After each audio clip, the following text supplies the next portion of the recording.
Hey folks, how's it going? So today we're talking about hybrid designs. And when it comes to hybrid designs, really one amplifier really comes to my mind, and that's the PS Audio BHK mono amplifiers or 250 stereo amplifiers. Now these can be run in monoblocks or stereo like I just mentioned. And these monoblocks are fantastic amplifiers. Now, PS Audio, as you know, is not really an amplifier company. They have been now known as an amplifier company after the introduction of the BHK and many of their very stellar products. Now, BHK actually stands for Bascom H King.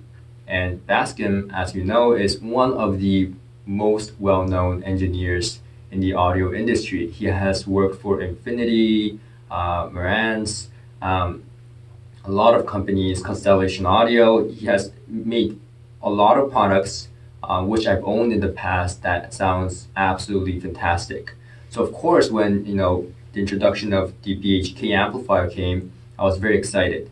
And the reason I was so excited was because it was a hybrid amplifier, being a tube fan, and also knowing the beauty of solid states.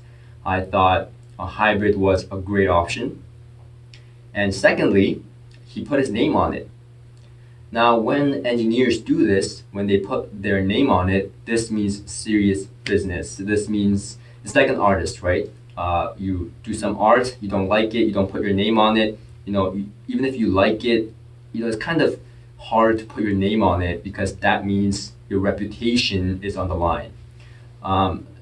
Well, he put his name on this one, and he even said himself that this is one of his best designs.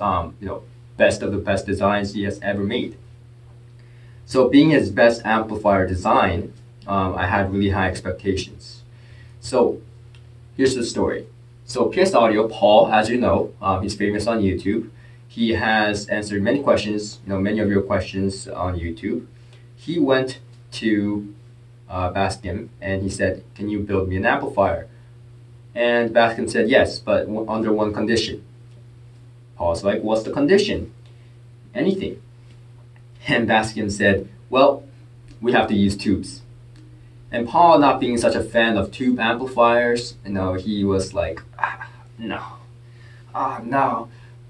But they did a bunch of blind tests under controlled situations, and they picked one amplifier that sounded best to them, and that was this hybrid design. And that's how this amplifier came to be. Very interesting story involving the famous figures in this industry. So it's one of the historical stories that will go from generations to generations. So how does it sound? Well, first of all, I do want to say that this is one of the best amplifiers that I have ever heard, for obvious reasons. But also, it's not just like a sound that I just say, "Oh wow, this sounds great." This sounds really great, and I'm gonna tell you this in the most easy way possible. I'm a person who really likes natural sound. This amplifier is very natural sounding, and I talk about this in my amplifier reviews a lot. When it comes to solid states, really, there's impact. There's well done solid states, mind you, are very impactful. They're really attention grabbing. The bottom end is full, But when it comes to tubes, tubes have this natural smoothness to it, and the sparkly on the top end, but they have a lack of bottom reproduction. That's their weakness. So when I heard that Bascom made this amplifier, I was expecting best of both worlds. And I don't just mean that in the marketing sense, best of both worlds. Nowadays, a lot of people are using that word and that term. This is literally the best of both worlds. You get that bottom end that a solid state should give you, and you get that smoothness in the mid-range. It's as if the bottom end is solid state, mid-range is tubes, and high frequency is a mix of both. So it's kind of like, it's mind mind-blowing how well this amplifier is designed to sound the way it does. And when you really appreciate the sound that it gives, it is better than any amplifier out there. And you really can't find an amplifier that sounds like this. You really can't, because it's doing one thing correctly, and that is being hybrid, doing the things a hybrid should in the correct range of frequencies. I'm not sure if that's making any sense, but that's the way I feel about this amplifier. Now, this costs a lot of money, obviously. But being that is Bascom's one of best designs, I don't think the price tag is too demanding.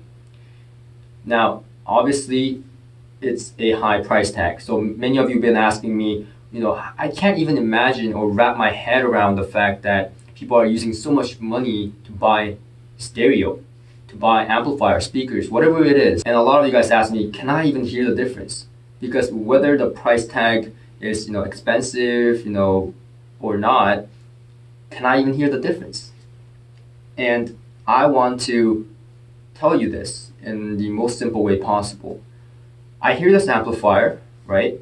And I go back to something else, whether it be in the same price tag or in a different price tag, I immediately hear the difference. And not only do I hear the difference, I miss the presentation of this amplifier. Well, you may be asking, well, Jay, music is music. As long as it gives you good sound, why do I need this specifically? Well, you don't need it specifically, just like you don't need a Ferrari or a Lamborghini or Mercedes or whatever specifically, but you may want it. Now, here's the thing. If you've never driven a Ferrari, if you've never driven a Lamborghini, then you don't know what it's like. Now, if you've driven a Honda Civic or whatever it is your entire life, Toyota, whatever it is, it drives fine, right? A lot of people say this, even my mother, even being Asian, a lot of my friends are like, why do I need an expensive car? A Honda Civic just runs fine, takes me to places just like a Ferrari would. Why do I need supercars or any of these expensive cars? It's ridiculous. Now, on the other hand, a car enthusiast like myself or some of my friends would argue that they've never experienced it, so they don't know. Driving a Ferrari is a much different experience than driving a Honda Civic or a Toyota that takes you from one place to another. Now, in that time where you go from one place to another, when you're driving a Ferrari, you're enjoying the time of your life in that period of travel. So to me, it's a different experience. Now, that's the entirety of it. You're paying for the different experience. You're paying for the premium experience. But if you never experienced it, you wouldn't know or understand. That's okay. Not many people, want to even look at a Ferrari. A lot of people are like, okay, it's good. That's great. They're gorgeous. But I wouldn't drive it. The point across is that I don't want people watching this video to be like, oh, that's so expensive. It makes no sense. Look, Bascom has spent his entire life building amplifiers. And this amplifier is the embodiment of what he wants to present in his career. I think the price is very fair, considering that. And I certainly, this is coming from a person that can't afford this. I cannot afford this. But I appreciate it, and it sounds one of the best. And certainly is going on my wish list to, when I win the lottery. So there you have it. And of course, right, if you don't have a speaker, this is the speaker I was listening to. Now, I wouldn't hook the BHK up to something like, $500, $1,000, $2,000 speakers. And that makes sense, right?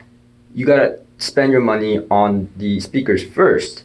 If you can't afford a house, you wouldn't buy a Ferrari first. If you're renting a house for, or a room for $500 per month, it wouldn't make sense to buy a Ferrari.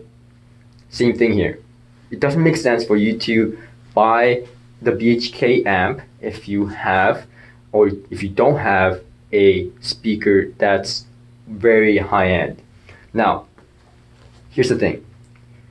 When I hook these speakers up to, when I hook up $51,000, Wilson Audio Sasha DWs, that's what these are, to a BHK, and then hook it up to something less of the quality or even in the same price tag, immediately the soundstage collapses. The mid-range gets edgy. The imaging gets smeared. There's many things that's going on. You can tell right away. But if you hook it up to a $500 speaker, you're already that's an overkill. And what ends up happening is the $500 speaker will sound best as it can possibly get. But that's not gonna be great. That's not gonna even do half the justice or even 1/100th of the justice of what the BHK is meant to do. So that's like having a Ferrari wheel on a Honda Civic. So that makes no sense. The point here is that this amplifier is high-end, and therefore you should only think about this amplifier if you have a high-end speaker already. So with that being said, thank you for watching, and I'll see you guys in the next one.